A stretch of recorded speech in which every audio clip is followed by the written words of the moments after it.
ஏதோ சம்பவத்தை வைக்கிறாங்க, என்னன்னு பாக்கலாமா? மக்களுக்காக வந்து ஒரு கொண்டு வந்த திட்டம் இது. ஆக்சுவலா பாத்தீங்கன்னா சிஎம் அவர்கள் வந்து கிட்டத்தட்ட 6.4 கோடி ரூபாய் வந்து செலவு பண்ணி கிட்டத்தட்ட ஒரு 55 இடங்கள் போட்டிருக்காங்க. ஆமா போட்டுறாங்க, அது எப்படி ஒர்க் ஆகுதுன்னு பாக்கலாமா?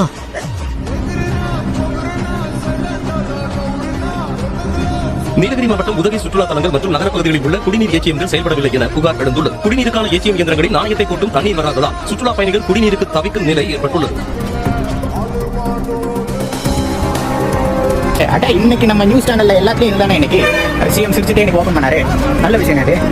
இது நல்ல விஷயம் தானே, எல்லாத்தையும் நடக்குமானே. தண்ணி கேட்கலாமா? 2 ரோஜா பண்ண 2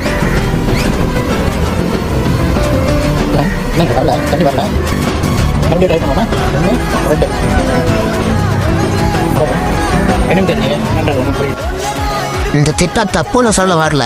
50 இடத்துல போடுறாங்கன்னா 40 இடத்துக்காச்சும் தண்ணி வரணும். 50 இடத்துல போட்டு 10 இடத்துல தண்ணி வந்தா போதுமா? அது தெரியாம இந்த குண்டை அவ்வளோ சொம்பு தூக்கிட்டு இருக்கான்.